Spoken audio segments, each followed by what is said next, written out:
কালীগঞ্জ উপনির্বাচনে বিপুল ভোটে জয়ী হলেন তৃণমূল প্রার্থী আলিফা আহমেদ। প্রয়াত বিধায়ক নাসির উদ্দিন লাল আহমেদের কন্যা আলিফা বাবার জয়ব্যবধানও ছাড়িয়ে গিয়েছেন।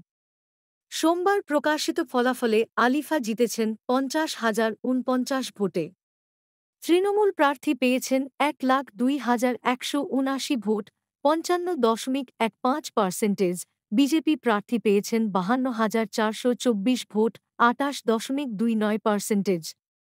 বাম সমর্থিত কংগ্রেস প্রার্থী কাবিলউদ্দিন আহমেদের প্রাপ্ত ভোট ২৮,২৬২, ১৫.২১%। নোটা ভোট পড়েছে প্রায় ২,৫০০। বিজয়ের পর আলিফা বলেন, মানুষ উন্নয়নের পক্ষে রায় দিয়েছে। কালীগঞ্জ সাম্প্রদায়িক রাজনীতিকে না বলেছে।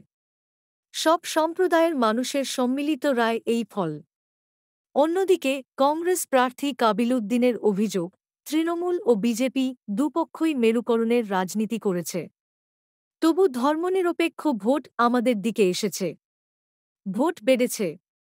ফল ঘোষণার পর মুখ্যমন্ত্রী মমতা বন্দ্যোপাধ্যায় সোশ্যাল মিডিয়ায় লেখেন, এই জয় মা, মাটি, মানুষের। সকল ধর্ম, জাত ও শ্রেণীর মানুষ আমাদের আশীর্বাদ করেছেন। একই সঙ্গে প্রয়াত লাল আহমেদকে শ্রদ্ধা জানিয়ে কর্মীদের ধন্যবাদ জানান তিনি। রাজনৈতিক মহলের মতে এই জয় স্পষ্ট করে দিল, নদিয়ায় এখনও সংগঠন মজবুত তৃণমূলেরই।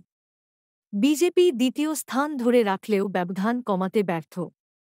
বাম কংগ্রেস জোট হালকাভাবে নিজেদের ভোট বাড়াতে পেরেছে ঠিকই, কিন্তু এখনও মূল লড়াইয়ের বাইরে।